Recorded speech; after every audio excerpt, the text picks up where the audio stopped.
Hello there and welcome to this Wednesday's SBC News. The Court of Appeal maintains the decision of the Supreme Court to keep Sindhu Parekh and Kenwes Jean Charles in prison for life for murdering Bernie Apassamy. The Subramanian brothers, Fabio and Dario, and Gérard Bastien have received a lesser sentence of 25 years each after their case was reviewed before the Court of Appeal.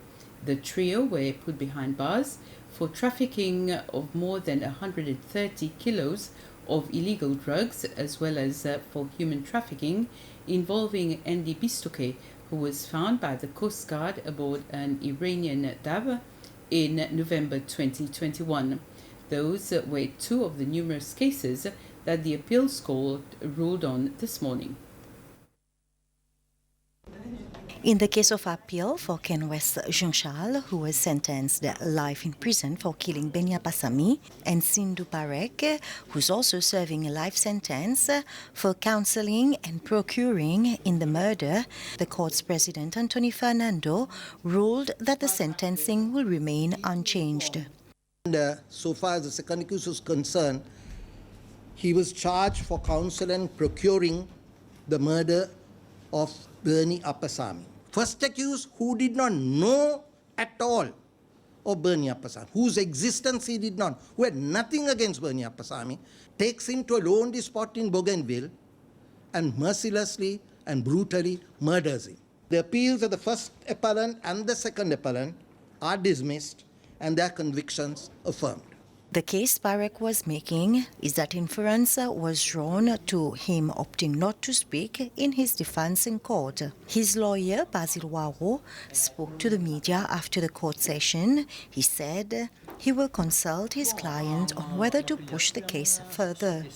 In a separate case on drug trafficking and trafficking of human involving the Subramanian brothers, Dario and Fabio, and Gérard Bastien, Judge Fernando said that this case was so complex. However, he reviewed their sentence. They will now spend 25 years in prison rather than 30 years. All sentences to run concurrently, and thus all three appellants to serve a total period of 25 years of imprisonment.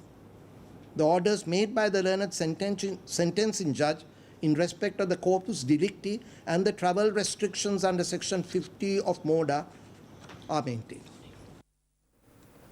The first batch of prawns from Kuwait TV will go on sale tomorrow at the STC hypermarket in Victoria. The Island Development Company, IDC, which manages the Kuwait TV prawn farms, says 2 tons of the crustacean have been harvested following the launch of the project last year. The IDC's public relations officer, Michael Govinden, says 1 ton has been distributed to hotels across the country. Some will be sold on Nadig as of next week, and 650 kilos will be made available through the STC. We will be handing over 650 kilos of prawns to STC to sell to the public. We want to reiterate that we are still in the trial phase. So whatever prawns will be available to the public on the market now will not be adequate to meet the demand for prawns on the local market. This will be the case until probably the end of the year or early next year, when the operation on Kuwait TV is in full swing.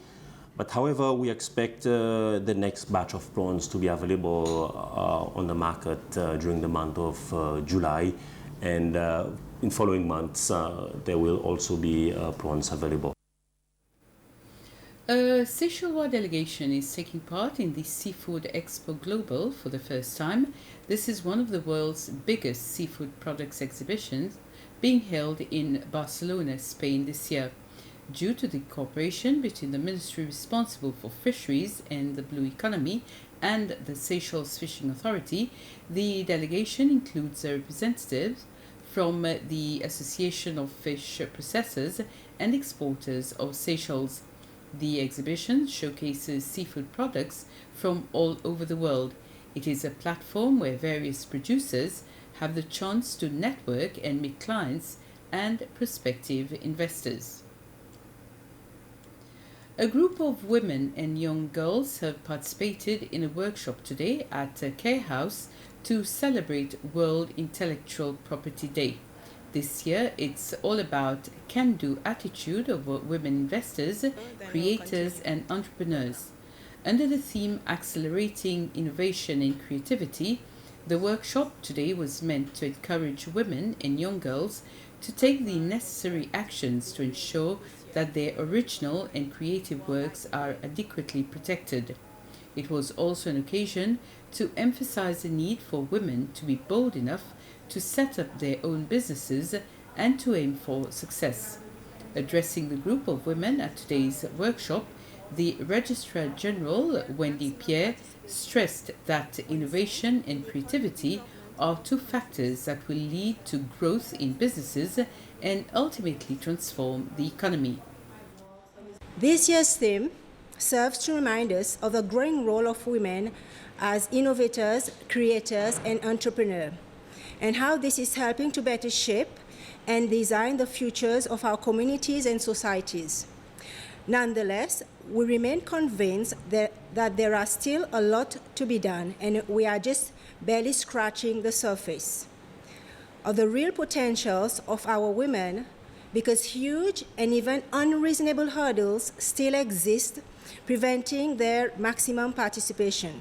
The stats are still very poor. We therefore have a big job for us to do so as to bridge the existing gender gaps and support diversity and provide our women with the support and tools to create and innovate and be protected.